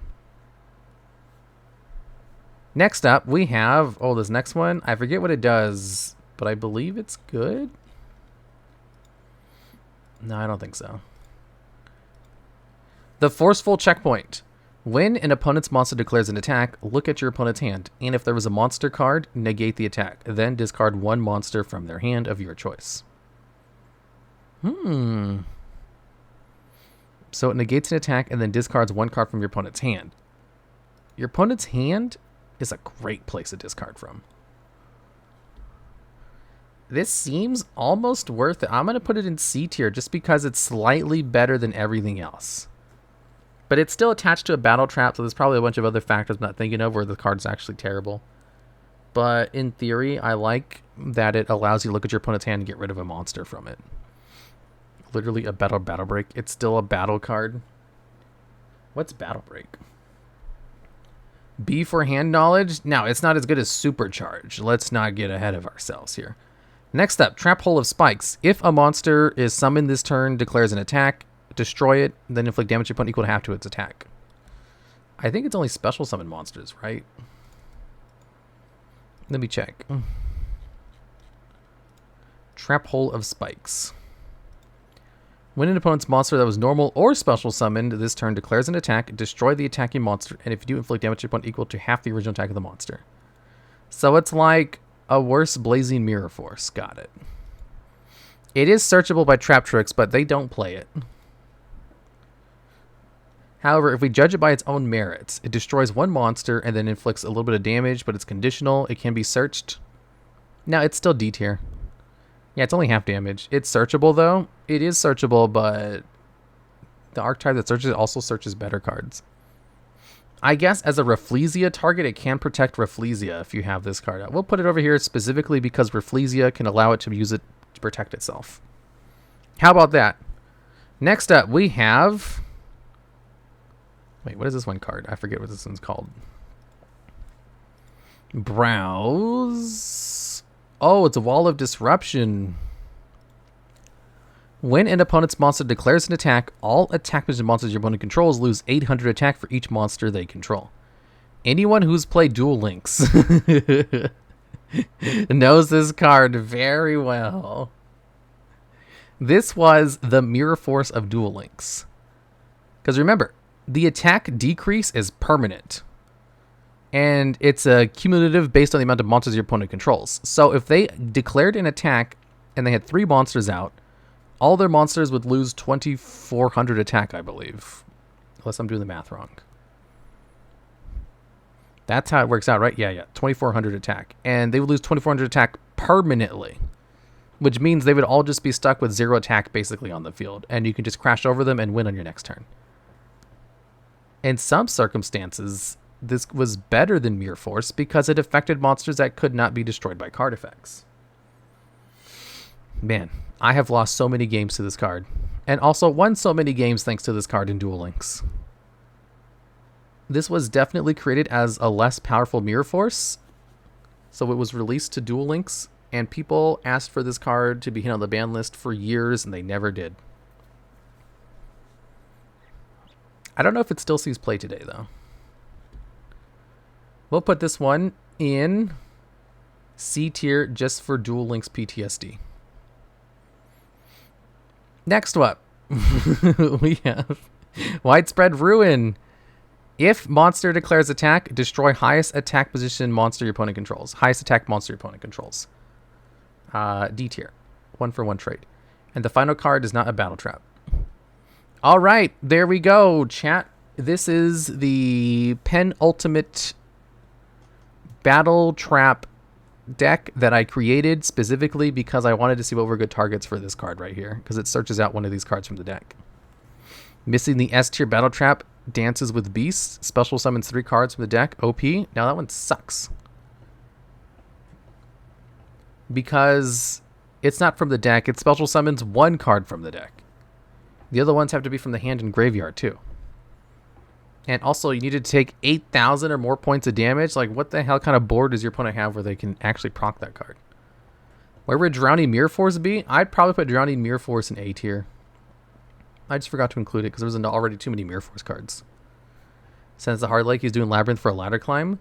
Labyrinth doesn't play Archfiend Labyrinth, so this isn't necessary. Magical Hats? I'd probably put Magical Hats in C tier. Maybe B tier. C or B. I don't know. I don't think it's as good as the B tier cards, though. The Wall should be S tier? No, it's C tier. I'll put it at the top of C tier, though. How about that? Does that make you happy? Mr. Logs, is there a reason why you YouTubers don't play Duel Links anymore? Because why would you play that when you can just play Master Duel instead? That's it. That's all it is. Put a link in chat. Link in chat for what? Do you guys want a link to the tier list? How do you link a tier list? Battle Trap tier list.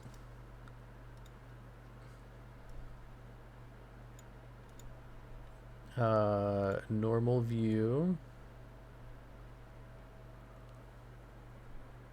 Transmigration gear. Garbage card. What about Fairy Box? That's not what this deck was looking for. It was looking for cards you could search with Archfiend Labyrinth, basically. Save or download. How do you send a tier list? Let's see. Go to my account. Yu-Gi-Oh! Battle Traps. Do I just go up here? Let me see if this works. Oh, okay. Here it is. Is Honest a battle trap? No. Okay, here is a link to the tier list. Man, one of the annoying things about tier lists is I have to make them myself. Because the tier lists that are on the tier list site suck. So if I want to have a good tier list, I have to make it myself. And it's kind of time consuming looking for all the cards to put on a tier list. Luckily, I have ways of downloading the cards instantly, so it doesn't take very long to get the cards in the tier list. It's mainly just making it that's kind of a pain. So it's basically the end of my raid, my stream time. I wanted to play some heroes too, but I didn't think the deck would take so long. Who's streaming right now? We have... Wait, Miwa's still streaming? Wow. We haven't rated Miwa in a while.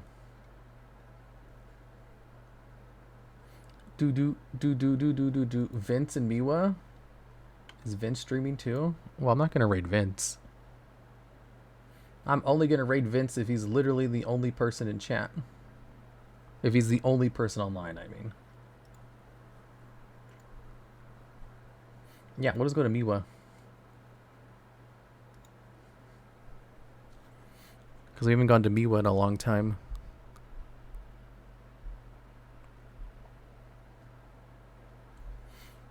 Tell her to host the MCS with you? No.